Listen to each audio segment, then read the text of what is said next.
नमः। हरे हराये नमः। हरे कृष्णा। आज हम भगवत गीता अध्याय 5 श्लोक नंबर 12 सीखेंगे। चलिए शुरू करते हैं। युक्तः कर्म फलं त्यक्त्वा शांतिम् आप्नोति नैष्ठिकीम् अयुक्तः कामकारेण फले सक्तो निबध्यते। अब हम इसे धीरे धीरे बोलकर समझते हैं। युक्तः कर्म फलम त्यक्त्वा शांतिम आपनोति नैष्ठिकीम अयुक्तः कामकारेण फले सक्तो निबध्यते। अब हम इसे फिर से गाते हैं। युक्तः कर्म फलं त्यक्त्वा शांतिम् आप्नोति नैष्ठिकीम् अयुक्तः कामकारेण फले सक्तो निबध्यते। अब हम देखते हैं भगवान श्री कृष्ण इस श्लोक में हमें क्या बता रहे हैं। निश्चल भक्त शुद्ध शांति प्राप्त करता है क्योंकि वह समस्त कर्मफल मुझे अर्पित कर देता है। किंतु जो व्यक्ति भगवान से युक्त नहीं है और जो अपने श्रम का फल कामी है वह बंध जाता है। हरे कृष्णा। चलिए प्रभु जी से अब हम इस श्लोक के बारे में और अच्छे से समझते हैं। हरे कृष्णा जी।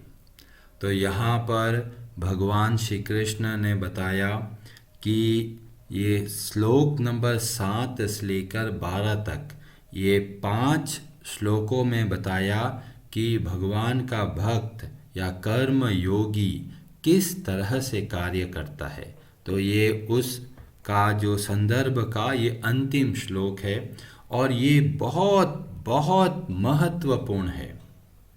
इसमें भगवान ने मूल कारण बताया है इस संसार में बंध जाने का। तो ये हर एक शब्द बहुत महत्वपूर्ण है। आप इसको ध्यान से बार बार पढ़ सकते हैं। यहाँ पे बोला भगवान ने युक्तः। युक्त का मतलब हुआ जुड़ा हुआ, भक्ति में लगा हुआ, जिसका मन और बुद्धि और इंद्रियाएं जब भगवान में लगी हुई है, ऐसा व्यक्ति कर्म फलम त्यक्त्वा अपने कर्मों के फलों को बहुत आसानी से त्याग कर सकता है। क्यों? क्योंकि वो भगवान में लगा हुआ हर कार्य को भगवान की सेवा समझ के करता है। और इससे क्या प्राप्त होता है? शांति। अन्यथा सब लोग अशांत रहते हैं। तो आप अगर कोई व्यक्ति अशांत है तो समझ लीजिए या तो भक्ति अच्छे से नहीं कर रहा या फिर कर्मों के फलों में बहुत आसक्ति है, तभी वो अशांत है। अगर वो भगवान की भक्ति करता है, भगवान की भक्ति से युक्त है और कर्म फलों का भगवान में अर्पण करके कार्य करता है, तो वह शांति को प्राप्त कर सकता है। और अगली लाइन में बता दिया अयुक्तः, जो भगवान में नहीं लगता, जो भगवान की भक्ति नहीं करता, वो क्या होता है? कामकारेण, कामनाओं में फंस जाता है। और कामनाओं में फंसने की वजह से क्या होता है? निबध्यते, इस संसार में बंध जाता है। कितना बढ़िया श्लोक भगवान श्री कृष्ण ने एकदम स्पष्ट शब्दों में बोल दिया। भगवान की भक्ति करते हो तो संसार के बंधन से मुक्त रह सकते हो। भगवान की भक्ति नहीं करते तो आप सब, हम सब इस संसार में बंध जाएंगे। तो बाहर के कार्य से उतना महत्व नहीं है जितना भीतर के विचारधाराओं का, किस भाव से हम कार्य करते हैं। और यह भाव ही हमें संसार में या तो बांध सकता है या फिर इस संसार से मुक्त कर सकता है। बहुत सारे लोग सोचते हैं घोर तपस्या करेंगे तो संसार के बंधन से मुक्त हो जाएंगे। यहाँ तक अर्जुन भी यही सोच रहा था कि युद्ध करूंगा तो बंधन में फंस जाऊंगा। तो भगवान बोलते हैं युद्ध तो बाहरी चीज है, वास्तव में भीतर क्या है, मन में क्या है, और उसके अनुसार निर्धारित होता है कि बंधन आएगा या नहीं आएगा। और संसार में कैसे बंधते हैं? काम कारेण। जब व्यक्ति अपने शरीर के लिए कुछ करता है, अपनी आंखों के लिए करता है, अपनी जीभ के लिए करता है, अपने मन के लिए करता है, तो वो बंध जाता है। एक व्यक्ति है, उसने क्या किया, एक बहुत बड़ा खंबे को पकड़ लिया जोर से और बोल रहा है मेरे को बांध दिया, मेरे को छोड़ो, मेरे को छोड़ो। दूसरा व्यक्ति बोलता है अरे आपको किसी ने नहीं पकड़ा है, आपने खुद ने इस खंबे को पकड़ के बैठे हो। और जैसे ही उसको पता चलता है अरे मैंने तो खुद ने ही पकड़ के रखा है, जैसे ही हाथों को छोड़ा तुरंत उस खंबे से अलग हो गए। ऐसे ही हमें इस संसार में किसी ने नहीं बांधा है, हम बंध गए अपनी इच्छाओं के कारण, अपनी कामनाओं के कारण, अपने काम वासना के कारण ही इस संसार में बंध गए। अभी भी समझ में नहीं आ रहा प्रभु जी क्या बोल रहे हैं आप? बहुत सरल उदाहरण है। खाना आपने खा लिया है, पेट भर चुका है, अब आपके सामने रसगुल्ले की थाली आ गई है। अब आपके मन में दो विचार है, पेट तो भर चुका है, जितना शरीर की आवश्यकता पूरी हो गई है, अब जो भी खाएंगे वो केवल स्वाद के लिए खाएंगे। जब व्यक्ति स्वाद को महत्व देता है और स्वास्थ्य को नीचे रखता है, तब समझ लीजिए यह व्यक्ति जीभ के पीछे भाग रहा है, जीभ को प्रसन्न करने में लगा हुआ है। और इसीलिए भगवान ने बोला काम कारेण। कोई व्यक्ति अपने जीभ को प्रसन्न करने में लगा हुआ है। जब मार्केट में जाते हैं तरह तरह के रेडियां लगी हुई है, ये व्यंजन खा लो, ये व्यंजन खा लो, ये व्यंजन खा लो, केक खा लो। और अगर व्यक्ति भूखा है और सामने केक आ रहा है, बहुत खुशबू आ रही है, अब वो बताया जाता है उस केक में अंडा है। अब हमारे सामने दो विकल्प आते हैं, या तो ये समझे कि भाई ये जो अंडे वाला खाना है ये भगवान को अर्पण नहीं होता, इसीलिए मैं इसको नहीं ग्रहण करूँगा। दूसरा जीभ बोल रही है अरे भूख लगी है, लार टपकने वाली है, खा लेते हैं, सब लोग खाते हैं। तो इसका मतलब है हम स्वाद को महत्व दे रहे हैं। और जब इस तरह से हम अपनी इंद्रियों को महत्व देते हैं और भगवान की भक्ति को कम कर देते हैं, तो समझ लीजिए हम कामनाओं के वश में आके कार्य करते हैं। सुबह का समय है, बहुत नींद आ रही है, मन से आवाज आ रही है बहुत काम कर लिया, थोड़ी देर सो जाओ। एक और आवाज अंदर से आती है अरे सुबह सुबह जप करना है। अब किसका पड़ला भारी है और उसके अनुसार निर्धारित होता है कि हम काम कारेण के रास्ते पे जा रहे हैं या हम भगवान की भक्ति के रास्ते पे जा रहे हैं। जब हम भगवान की भक्ति के रास्ते पे चलते हैं तो हम इस संसार से मुक्त होने का प्रयत्न करते हैं। और जब हम अपनी इच्छाओं के अधीन होकर कार्य करते हैं, बहुत सारे लोगों को पिक्चर देखना बहुत पसंद है, टीवी, नेटफ्लिक्स, तरह तरह के सीरियल आते हैं, देखते रहते हैं एक के बाद दूसरा, दूसरे बाद तीसरा। तो ये सब क्या है? ये हमारी आंखों को आनंद देने वाला है। अगर ये हमारी भक्ति को बढ़ाता है तब तो ये हमारे लिए लाभदायक है, और हमारी भक्ति को कोई बढ़ावा नहीं देता तो समझ लीजिए ये जो कार्य है काम कारेण है। हम अपने शरीर की इच्छाओं की पूर्ति में लगे हैं। यहाँ तक तो लोग भक्ति भी ऐसे ही करते हैं। वो क्या सोचते हैं, जी मेरे मन को जो अच्छा लगता है मैं वैसी ही भक्ति करता हूँ। तो उसमें देखना होता है कि ये भक्ति क्या प्रामाणिक है या अपने मन का ही एक खेल है। जो व्यक्ति अपने मन के सहारे चलता है तो वह भी काम कारेण होकर इस संसार में बंध जाता है। तो कोई बोलेंगे ये क्या बात हुई जी, इच्छाएं तो होती है, कभी ये कर ले कभी ये खा लें, बहुत तरह की इच्छा आती है। तो कहते हैं दो तरह की इच्छाएं होती है। पहली इच्छा जो भगवान की भक्ति को बढ़ाए, दूसरी इच्छाएं जो भगवान की भक्ति को नहीं बढ़ाते या भगवान की भक्ति को कम कर देते हैं।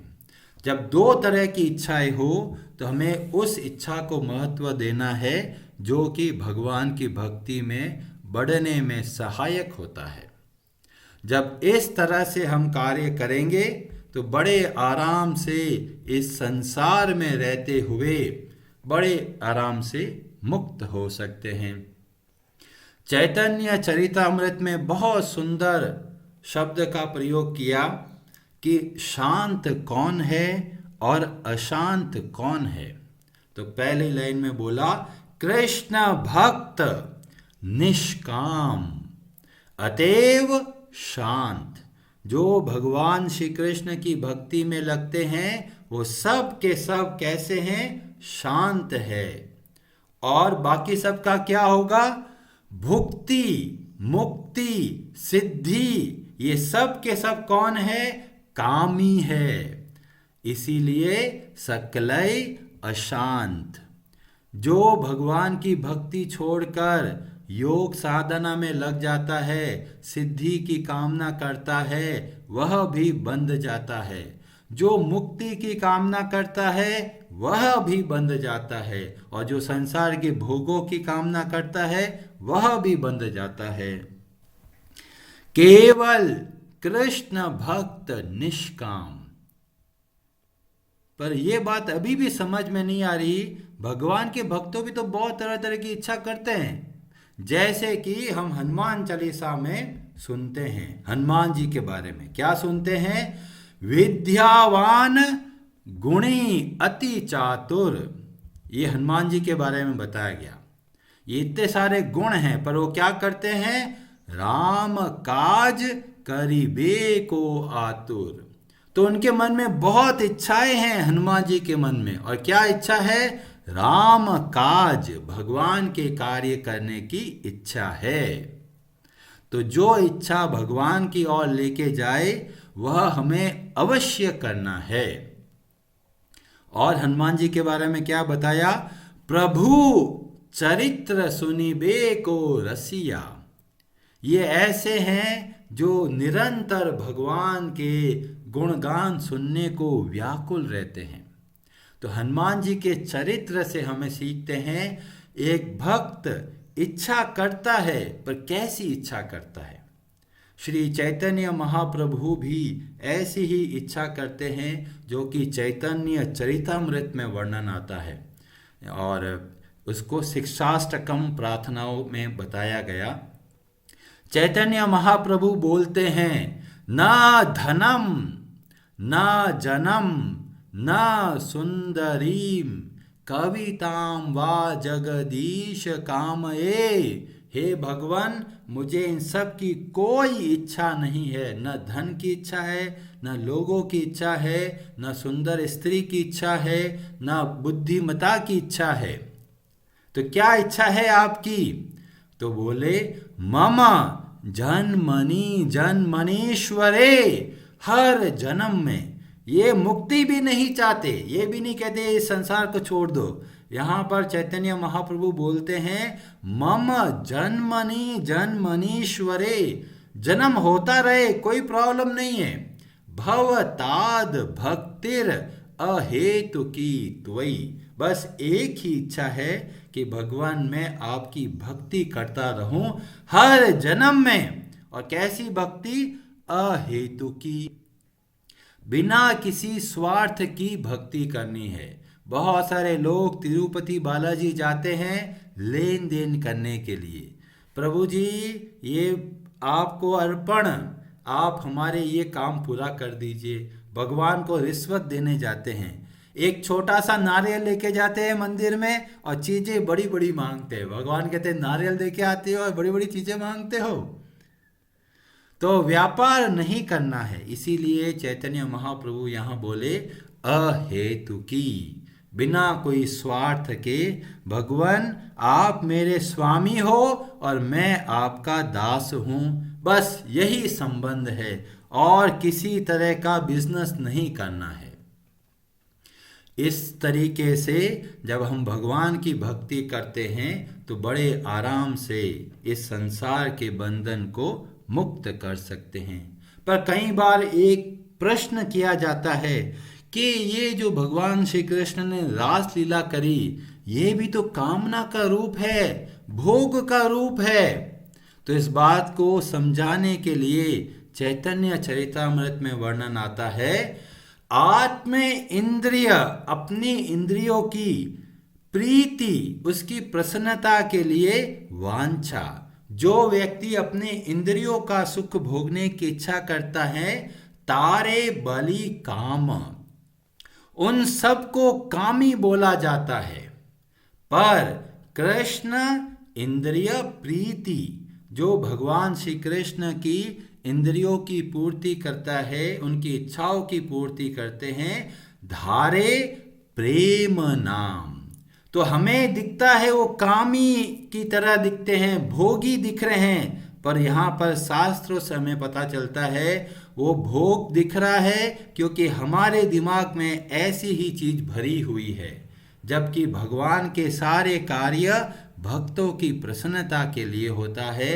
इसीलिए भगवान की लीलाओं में प्रेम का भाव है।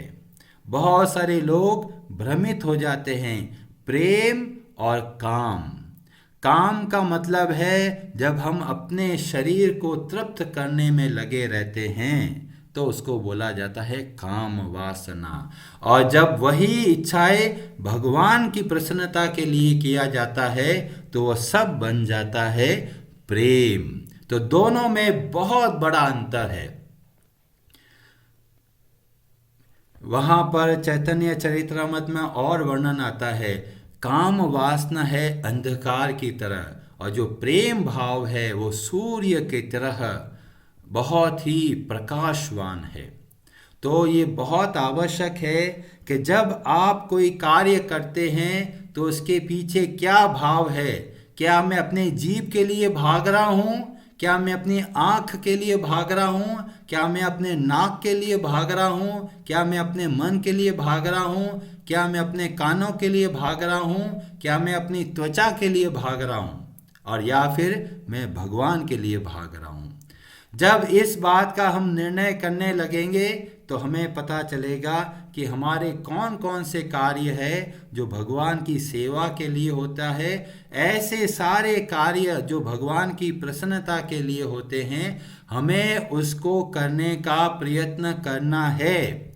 जो जो इच्छाएं भगवान की भक्ति बढ़ाते हैं वो हमें अवश्य करनी है। भगवान से जब हम प्रार्थना करते हैं तो हमें प्रार्थना करनी है कि भगवान आपके प्रति मेरे मन में अपार भक्ति हो, हमें भक्तों का संग दीजिए। ऐसी इच्छाएं अवश्य करना है। निष्काम का मतलब ये नहीं कोई इच्छा नहीं करना है। निष्काम का मतलब है संसार की इच्छा नहीं करना है। हरे कृष्णा जी, आप सबका बहुत बहुत धन्यवाद।